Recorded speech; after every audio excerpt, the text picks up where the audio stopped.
From the outside, you might think that Tesla has already reached the top of the game with its revolutionary 4680 batteries now present in the long-awaited Cybertruck. But Elon Musk himself threw cold water on all this excitement. During one of his famous presentations, he let it slip, or rather, made it clear, that the 4680s are not the pinnacle of technology. And then the inevitable question arises. If they really were all that, why aren't they in Tesla's most popular models, like the Model 3 or the Model Y? This raises a red flag. After all, behind the spectacle of the presentations and the muscular prototypes, there is a silent race for something even greater. And that's where the new buzz comes in. Sodium batteries with 5-minute charging times and promises of 100 times greater energy density. Yes, you heard that right, 100 times more energy. It sounds like science fiction, but these are words that came from within the Tesla universe itself. But there is a curious detail. While everyone rushed to report this bombshell, few bothered to understand what is really behind this supposed revolution, because everyone promises. But delivering? Well, that is another story. And anyone who follows the evolution of electric cars knows that the hype does not always follow reality. Of course, there's no denying that Tesla has an enviable track record of breaking paradigms. From the first Roadster to the most recent models, the company has transformed the automotive market with boldness and innovation. But when it comes to batteries, the problem is much deeper. That's because we're talking about something that goes far beyond aesthetics or performance. It's about safety, durability, and, most importantly, viability of mass production. The perfect battery is still a kind of holy grail of electric mobility. And the fact that Musk is already targeting new sodium technologies is a clue that he himself recognizes that the game is far from over. Now, about this sodium battery that recharges in just 5 minutes. It's impossible not to get excited about the idea, right? Imagine stopping at a gas station, plugging in the charger, getting a coffee, and voila, 80% charged. It seems like the ideal future. But is it really possible? The science behind it is still surrounded by many doubts. Not that it's impossible, but there are physical and chemical limitations that cannot be overcome with marketing alone. And it is precisely at this point that the separation between promise and reality begins. The moment when the laboratories shine, but the production lines still tremble. Many people were also excited by the promise of 100 times greater energy density. It's the kind of headline that makes any tech-savvy person's eyes pop. But anyone who studies batteries knows that this kind of leap is, at the very least, suspicious. The comparison with the energy density of gasoline, for example, is interesting, but also dangerous. Because gasoline is absurdly dense, yes, but it's also incredibly flammable and difficult to contain indoors, like a rechargeable cell. And translating that into a safe, functional battery is another story entirely. When people talk about energy density, they tend to think of one simple thing. The more energy that can fit in a battery, the better. And that's true, to a point. The problem is that the numbers often impress more than they deliver. Today, lithium batteries used in electric cars deliver somewhere between 200 and 300 watts per kilogram. In other words, each kilogram of the battery stores enough energy to light a 20-watt light bulb for up to 15 hours. Not bad, right? But then someone comes along promising 20,000 watt-peak, 100 times more, and we automatically think, that's it. This is the final revolution. But it's not that simple. It turns out that this leap in energy density is not only unlikely, it borders on impossible within the current rules of chemistry. To get anywhere near these numbers, you would need to store energy in the same way that gasoline does, which, by the way, is highly dangerous. Gasoline, for example, has about 12,000 watts per kilogram. But we all know that it is not exactly the epitome of safety. Now imagine putting something with a similar density inside a rechargeable cell, which will be under your car, subject to collisions and temperature changes. You can see why this comparison raises so many eyebrows in the technical world. Even more modest promises, such as doubling or tripling the current density, are treated with skepticism by those who follow the sector closely. That's because battery developments have been slow, incremental, and full of obstacles. Going from 300 to 500 kWh would already be a huge feat, with huge implications for range, weight, and cost. But doing so while maintaining safety, durability, and mass production viability, that's where the challenge lies. The laws of physics don't change because Tesla put on a great event, or because the headlines demand something sensational. There's a technical limit that we haven't yet been able to cross. And at this point, the most delicate issue of all comes into play: laboratory testing. Because yes, many incredible things are achieved within a controlled environment, with expensive materials, slow techniques, and results that shine on paper. But leaving the laboratory and going to the production line, where everything needs to be cheap, scalable, and reliable, this transition is where many revolutions die. What works in small samples does not necessarily survive when it needs to be replicated millions of times. In batteries that will face the chaos of the real world, from summer heat to polar cold, from potholed roads to everyday use. Another crucial factor in this discussion about density is the balance with other variables. Because there is no point in having a super powerful battery if it only lasts 200 charge cycles before losing efficiency, or if it requires an extremely expensive cooling system, or worse, if the cost per kilowatt-hour exceeds what any consumer is willing to pay. This is where the real complexity of the equation comes in. Density is important, of course, but it is only one piece of the puzzle. The real revolution will come from the technology that can deliver a robust balance between all of these points. Even though headlines prefer flashy numbers, there's something much more interesting going on behind the scenes: the quiet rise of sodium batteries. They may not shine on the energy density charts, but they have one advantage that's starting to change the game: cost. And when it comes to mass-market electric vehicles, price is king. While lithium continues to rise in price due to growing demand and limited mining, sodium is emerging as an abundant, cheap, and widely distributed resource across the planet. It's as if the tables have turned and no one has really noticed. Furthermore, sodium is showing impressive durability. The most recent tests indicate that CATL's sodium batteries, for example, have already reached more than 10,000 charge cycles. That's a lot. To give you an idea, many lithium-ion batteries begin to lose capacity significantly after 2,000 or 3,000 cycles. With this durability, sodium becomes an attractive option not only for cars, but also for energy storage systems in homes, businesses, and even entire cities. It's the kind of longevity that changes the financial and environmental account of any energy project. Another point that few people talk about, but which is essential, is the thermal resilience of sodium batteries. While lithium batteries require special care to operate in extreme temperatures, sodium batteries handle the cold much better. We are talking about efficient operation in conditions of up to 40 degrees Celsius. This may seem like an exaggeration for those who live in warmer regions, but for markets such as China, Canada, Russia, or Northern European countries, this detail can be decisive.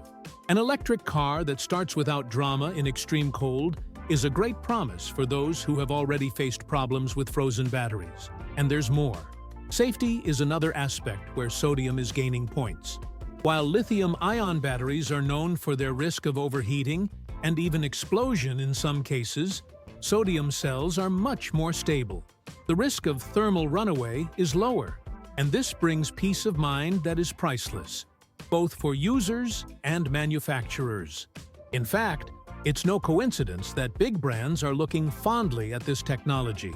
It reduces the need for complex cooling and protection systems, which in turn also helps to make electric vehicles cheaper. Of course, there are still limitations. Sodium batteries still cannot achieve the same energy density as the best lithium cells, especially the NMC type. This means that, in theory, cars with sodium batteries will have a shorter range.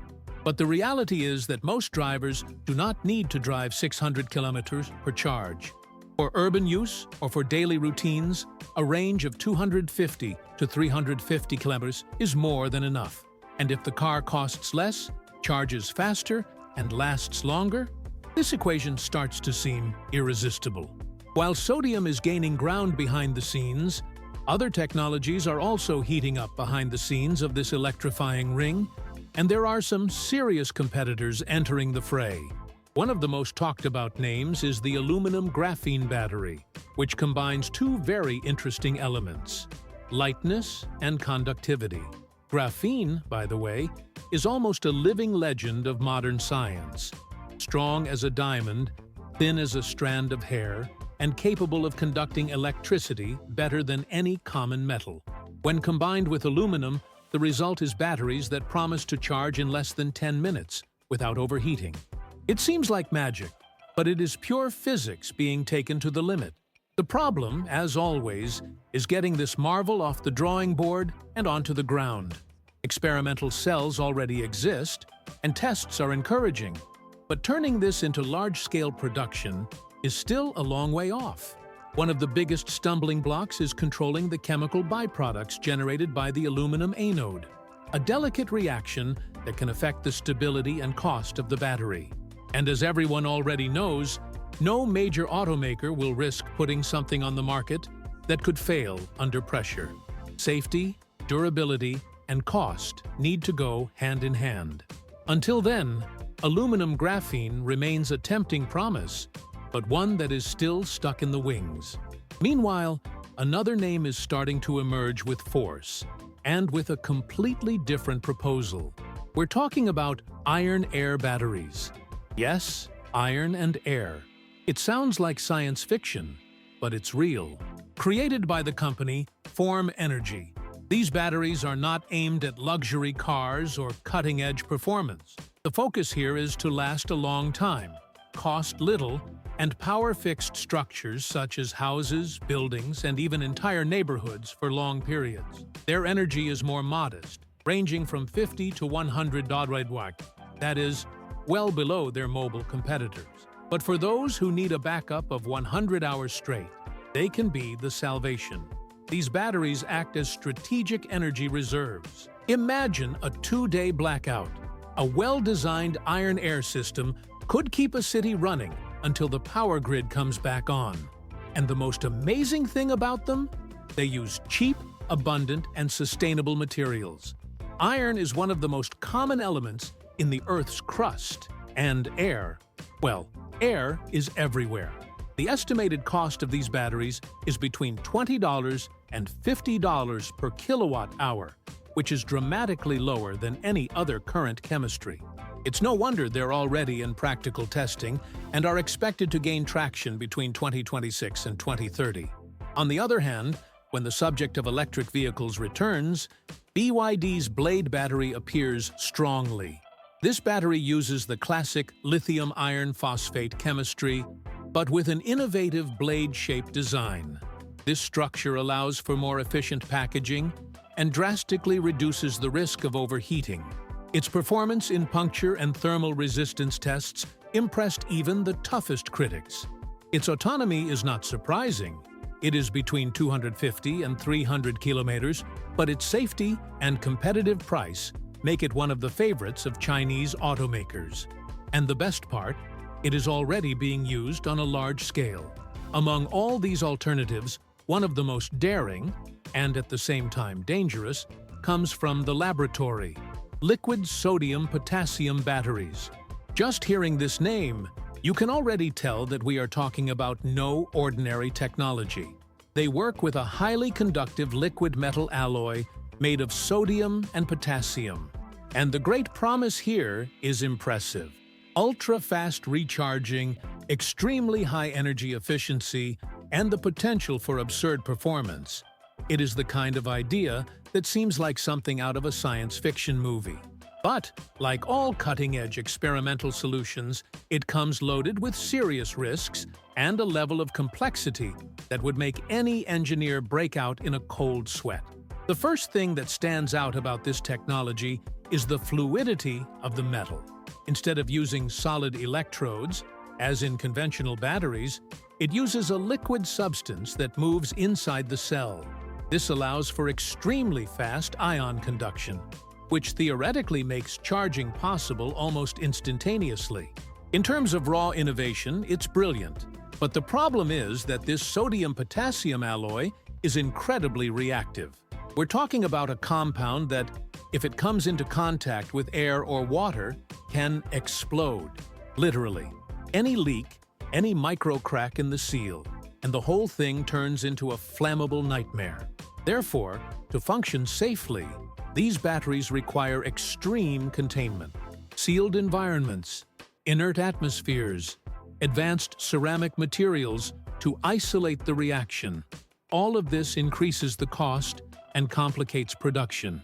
It is impossible to imagine a popular car using this technology without turning the vehicle into a mobile laboratory. But the interesting thing is that, even so, scientists continue to invest heavily in this path. Because if they can tame this beast, they could create a generation of batteries with performance far above what we have today, combining the best of sodium with a performance comparable to that of superfuels. Another intriguing detail is the connection between this technology and conventional sodium batteries.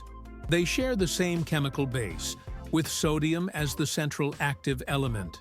But the goal of the liquid versions is much bolder: to leave the zone of stability and test the limits of conductivity and speed. In other words, if the traditional sodium battery is the reliable workhorse, the liquid sodium-potassium is the prototype of a spaceship still stuck on the test bench. They are sister technologies, but with completely different personalities, and they complement each other within the same ecosystem. Interestingly, all this scientific madness has a positive side effect. It makes normal sodium batteries seem even safer and more stable. If the public was already wary of lithium because of the fire risks, the contrast with the instability of liquid sodium-potassium reinforces the image of solid sodium as a safe, robust option without any major unpleasant surprises. In other words, these radical experiments indirectly help to consolidate the place of simpler batteries in the real market. It is as if the extremes validate the middle ground. Interestingly, as new technologies emerge, the market is beginning to understand that there is no such thing as a perfect battery, but rather different types of batteries for different needs. And this seemingly simple line of reasoning is what is shaping the future of electric mobility. Sports cars require lightness and performance. City cars need low cost and high durability. Buses and trucks require robustness and reliability. There is no point in forcing a single chemistry to solve all these challenges. Each application has its own profile, and that is where the scenario begins to take shape more clearly. For example, for those who need fast charging and reduced weight, such as sports cars or long-distance drones, technologies such as aluminum-graphene are still the most promising, even with all their production challenges. For those who want reliability, low cost, and safe operation in extreme climates, sodium batteries are becoming an increasingly viable choice. They may not be the champions in energy density, but they deliver what really matters to most drivers around the world: sufficient range, durability, and an affordable price. Now, if the idea is to provide long-lasting power to homes, buildings, or entire cities, especially in places where the power grid is unstable or where solar energy is abundant, iron-air batteries appear to be an ideal solution. They are not meant to be driven around, but they are very useful for storing energy for days. It is the kind of battery that no one sees, but that changes everything behind the scenes. Imagine a city that does not go dark during a blackout because it has iron and air storing electricity silently. It is the kind of revolution that happens without noise. And when it comes to safety above all else, the Blade battery and the well-known LFP are unbeatable. They may not be the most modern on the block, but they are as reliable as a Swiss watch. Thousands of vehicles in China and other countries already use these batteries daily. They do not explode, do not catch fire easily and can withstand heavy use. They are ideal for those who want peace of mind, whether a regular driver or a fleet of electric taxis. And when a technology is being adopted en masse without major incidents, it is because it does exactly what it promises, without unpleasant surprises. It's interesting to note that the industry is moving away from the idea of one battery to rule them all. Instead, the market is beginning to build a true ecosystem of batteries, each specialized for a specific use case. This is great for innovation because it allows companies to invest more precisely, optimize their designs, and serve specific niches with tailored solutions. And even better, it accelerates mass adoption, because not everyone wants a car that can go 600 miles per charge. Sometimes, all you need is a simple, safe, and affordable electric vehicle. This shift in thinking, from a frantic search for the ultimate battery to a more mature understanding of the ideal battery for each scenario, is beginning to shape the planning of even the major manufacturers. CATL, for example, is not betting all its chips on a single chemistry. On the contrary, it is building a solid foundation with different technologies, adapted to each type of demand. And this is evident when you look at the move they made in 2025, when they officially launched the Naxtra sodium cell, a turning point for those who still thought that sodium was just a plan B. This Naxtra cell arrived with an energy density of 175 kWh, which puts it on par with the already established LFPs. But what really caught our attention was the robustness of the pack. The battery can withstand freezing temperatures of up to 40 degrees without needing sophisticated thermal systems. This alone solves a major problem in cold markets, where lithium batteries tend to suffer a lot. In addition, it promises more than 10,000 recharge cycles. This is a useful life that, in practice, can exceed that of the car itself, a real attraction for consumers looking for long-term savings. What's intriguing is that CATL isn't doing this alone. It has already partnered with Chinese automakers to equip urban models with these sodium batteries. The idea isn't to launch a supercar with 440 miles of range, but rather to popularize entry-level EVs, simpler, everyday vehicles that are much more affordable. And the Chinese market, with its sheer scale and focus on efficiency, is the perfect environment for this. When a product works well in China, it usually gains momentum to conquer the world, and sodium is headed in exactly that direction. While sodium is starting to hit the streets, other technologies are still in the realm of promise and prototypes. Iron-air batteries, for example, are already in pilot testing, with applications expected in 2026. Form Energy is leading this advance, targeting the storage sector for electrical grids and renewable sources. And even if these batteries never make it into a car, they could completely transform the way we store energy in cities and solar farms. In other words, it's a revolution that's happening outside the garage, but that supports the entire ecosystem behind electric mobility.